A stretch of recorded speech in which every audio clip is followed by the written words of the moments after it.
ಸಮರ್ಪಣಾ ಪದ್ಧತಿಯ 8ನೆಯ ಶ್ಲೋಕದಲ್ಲಿ, ಅಂದರೆ ಪಾದುಕಾ ಸಹಸ್ರದ 108ನೆಯ ಶ್ಲೋಕದಲ್ಲಿ, ಶ್ರೀರಾಮನು ತನ್ನನ್ನ ಬಿಡಿಸಿಕೊಳ್ಳಲು ಪಾದುಕೆಯನ್ನ ಒತ್ತೆ ಇಟ್ಟನು ಅಂತಾರೆ ದೇಶಿಕರು. ಶ್ಲೋಕ ನೋಡೋಣ. ಪಾದವನಿ ಪ್ರಭವತೋ ಜಗತಾಂ ತ್ರಯಾಣಾಂ ರಾಮಾದಪಿ ತ್ವಮಧಿಕಾ ನಿಯತಂ ಪ್ರಭಾವಾತ್ ನೋ ಚೇತ್ ಕಥಂ ನು ಭರತಸ್ಯ ತ್ವಮೇವ ಲಿಪ್ಸೋಃ ಪ್ರತ್ಯಾಯನಂ ಪರಿಪಣಂ ಭವತಿ ಭವಿತ್ರಿ.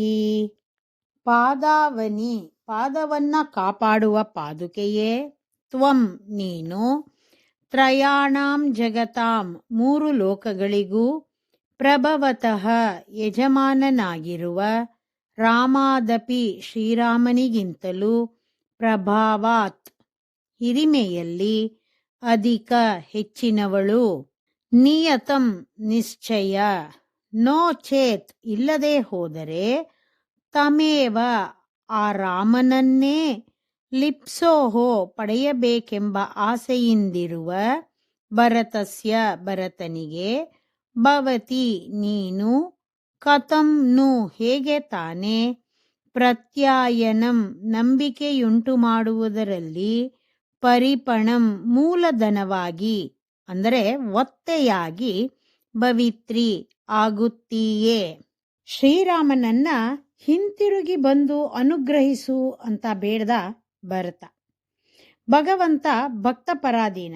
ಭಕ್ತರುಗಳು ಭಕ್ತಿಯಿಂದ ಏನು ಕೇಳಿದ್ರೂ ಮಾಡುವ ಸುಲಭ.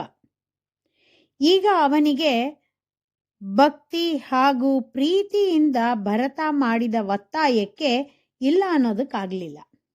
ಹಾಗಂತ ಹಿಂತಿರುಗಿ ಬರೋದು ಅಸಾಧ್ಯ. ಆಗ ತನ್ನ ಬದಲಿಗೆ ತಾನು ಬರೋವರೆಗೂ ಇಟ್ಕೊಂಡಿರು ಅಂತ ತನ್ನ ಪಾದುಕೆನ ಕೊಟ್ಟ.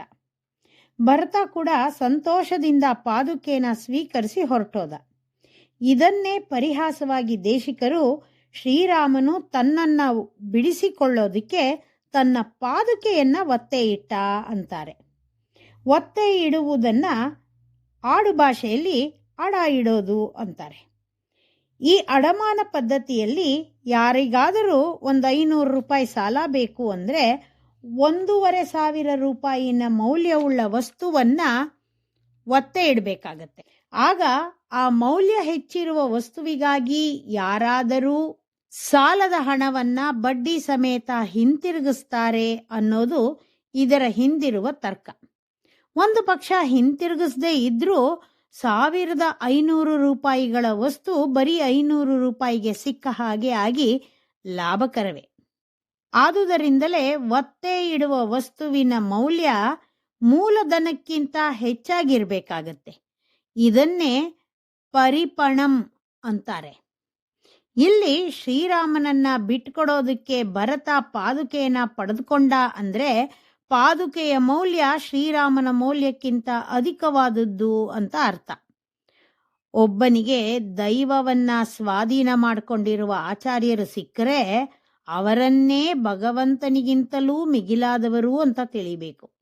ಆಗ ಅವನಿಗೆ ಭಗವಂತನು ವಶವಾಗುವುದರಲ್ಲಿ ಯಾವ ಸಂದೇಹವೂ ಇಲ್ಲ. ಇದು ಈ ಶ್ಲೋಕದ ಗೂಢಾರ್ಥ.